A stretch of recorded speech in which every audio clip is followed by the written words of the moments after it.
Hi everyone, our topic is nutritional management and gastrointestinal disorders. The presentation title Nutritional Management and Gastrointestinal Disorders focuses on the crucial intersection of nutrition and gastrointestinal conditions, specifically addressing inflammatory bowel syndrome and gastroesophageal reflux. Our primary objective is to underscore the vital role of maintaining a healthy gut achieved through adherence to a carefully tailored and well-structured diet. Highlighting the significance of optimal gut health, our presentation emphasized the importance of adopting a suitable diet not only to prevent the onset of gastrointestinal disorders but also to elevate their impact on the daily lives of individuals already affected. Let us have a look on our first article titled Follow-up of Patients with Functional Bowel Symptoms Treated with a Low FODMAP Diet. The primary aim of the study was to conduct a follow-up on patients with functional bowel symptoms, focusing on the effectiveness and long-term outcomes of implementing a low FODMAP diet. What is a low FODMAP diet? The low FODMAP diet is a dietary approach designed to manage symptoms of irritable bowel syndrome and other functional gastrointestinal disorders.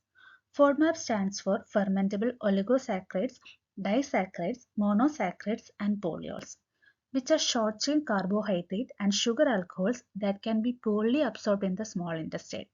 When these substances reaches the colon, they can ferment and produce gas, leading to symptoms such as bloating, gas, abdominal pain, and changes in bowel habits, which are common in individuals with IBS. Let us have a look on the mechanism of FODMAP in the digestive system. Due to their complex structures, some individuals may poorly absorb the carbohydrates in the small intestine. Unabsorbed FODMAP travel to the colon where they encounter gut bacteria. Bacteria ferment these carbohydrates, producing gases such as hydrogen and methane. This fermentation process contributes to the formation of gas in the colon. FODMAPs being osmotically active draw water into the colon. This osmotic effect results in the increased stool water content, potentially leading to symptoms such as diarrhea. Fermentation of FODMAP produces gases such as carbon dioxide, hydrogen, methane, and as byproducts. This accumulation of gas in the colon contributes to symptoms like bloating and abdominal distension. The combination of increased stool water content and gas production leads to distension or swelling of the colon. Here are the key findings of this study. First is the improvement in long-term IBS disease courses. Long-term outcomes of IBS patients significantly improved after the LFT period. Patients with mild indolent disease course at baseline were more likely to remain on this course after treatment. Second is the improvement on stool patterns. The prevalence of a normal stool type is increased significantly after dietary therapy. Improvement in stool patterns occurred across all three groups of stool types, particularly in the diarrhea group. Third one is the dietary adherence and patient satisfaction. Only one-third of patients were adherent to the diet, but high adherence was associated with longer duration of dietary treatment. Less than half of the patients were still on the diet at follow-up, but the majority reported satisfaction with the dietary treatment. And the last and fourth one is the quality of life and disease severity. Most patients reported good quality of life and had only mild or moderate disease severity at follow-up. Good quality of life was associated with a normal stool type after the diet and longer duration of dietary treatment. Let us have a look on the important tips while following a low FODMAP diet. It is crucial to pay attention to portion sizes as some low FODMAP foods can be high FODMAP in larger quantities. Use caution with certain fruits, vegetables, grains, and their FODMAP content can vary. Read food labels carefully to avoid hidden sources of FODMAP such as certain additives or sweeteners. Let us have a look on our second article titled Importance of Nutrition in Inflammatory Bowel Disease. Inflammatory bowel disease encompasses chronic diseases including Crohn's disease and ulcerative colitis, characterized by inflammation of the digestive tract. Crohn's disease can affect any part of the digestive tract, while ulcerative colitis is limited to the large bowel. The etiology of IBD remains unknown. with a complex interplay of genetic predisposition, environmental factors, and altered immunological tolerance. Differences in the incidence of IBD across age, race, and geographical areas suggest a role for environmental factors. High consumption of sugar and refined carbohydrates is considered as a risk factor for CED and UC. Consumption of partially hydrogenated fats and fast foods, changes in lifestyle including increased consumption of cow's milk, refined sugar and fat can contribute to IBD. Nutrition therapy holds a crucial position in the comprehensive care of individuals with inflammatory bowel disease. The primary goal encompasses addressing both macro and micronutrient deficiencies prevalent in often malnutrition patients experiencing high oxidative catabolism. In addition to providing calories, proteins, and micronutrients, enteral nutrition through liquid formula serves other crucial therapeutic purposes in Crohn's disease. It is advisable to advocate for a diverse and nourishing diet for individuals with inflammatory bowel disease during periods of remission. This dietary recommendation includes a variety of foods such as fruits, vegetable, meat, olive oil, and fish, particularly rich in omega-3 fatty acids like bluefish. Dairy products valued for their calcium content are specifically encouraged for IBD patients. Ensuring an adequate intake of calories and proteins can be challenging, often necessitating the expertise of nutritionists and dietitians. Establishing trust among patients, their families, and healthcare professionals is crucial for sustaining the motivation needed for a long-term nutritional compliance in the context of Crohn's disease. The next article is Role of Nutrition in Gastroesophageal Reflux, Irritable Bowel Syndrome, Celiac Disease, and Inflammatory Bowel Disease. So the main points include avoidance of trigger foods, impact of meal timing, low FODMAP diet, and involvement of dietitians. The first one is avoidance of trigger foods. So, for the gastroesophageal reflux disease, the trigger foods may be acidic or spicy foods, and the impacts food can increase stomach acid and leading to heat burn. IBS.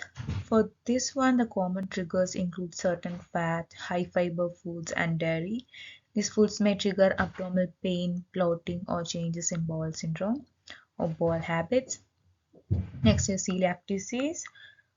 The gluten triggers an immune response causing intestinal damage, and you may feel pain in this one. And for IBD, the food varies among individual. Common triggers include certain high fiber foods, dairy, and spicy food. The impact, certain foods may exacerbate inflammation or irritate the digestive tract.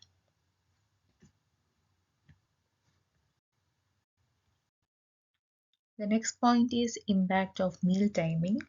Consistent meal timing support digestion and symptom control by regulating the body's digestive process. Erratic eating habits can disrupt this balance, leading to digestive issues. Encouraging regular meal timing promotes better gastrointestinal outcomes, enhancing overall digestive health. The third one is low FODMAP diet. FODMAPs, the fermentable carbohydrate found in various foods, have the potential to trigger symptoms in individuals with irritable bowel syndromes. Adopting a low FODMAP diet plays a crucial role in effectively managing IBS symptoms by restricting the intake of these fermentable compounds. This dietary approach has shown significant benefits, providing relief from abdominal pain, bloating, and other discomforts associated with IBS. The fourth one is involvement of dietitians. Dietitians play a vital role in promoting optimal gastrointestinal health through collaborative efforts in tailoring dietary plans.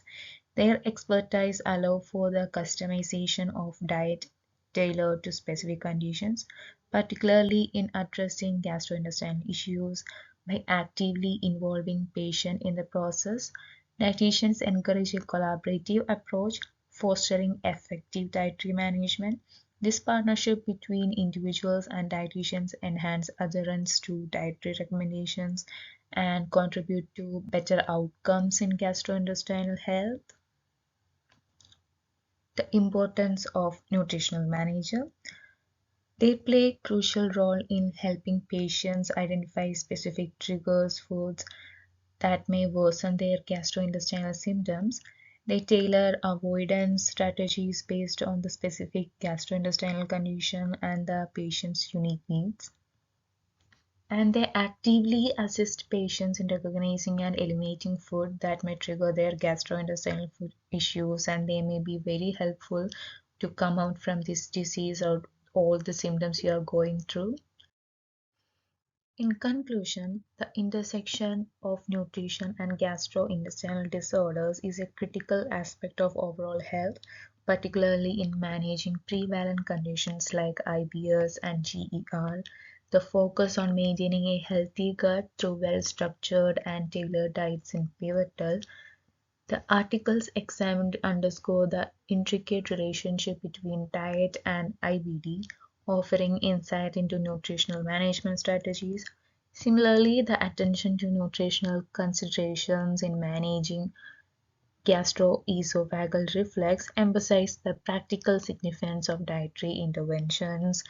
The low FODMAP diet emerges as a therapeutic approach for functional bowel symptoms, showcasing in rational mechanism and long-term effects.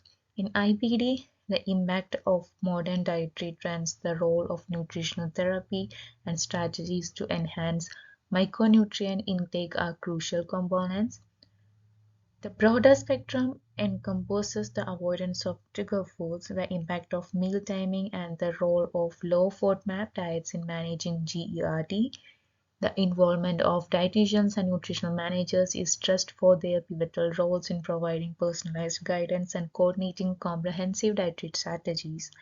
This holistic approach to nutrition is gastrointestinal care, emphasizes not only the prevention but also the effective management of these disorders, contributing to improved well-being and quality of life for individuals affected. Thank you.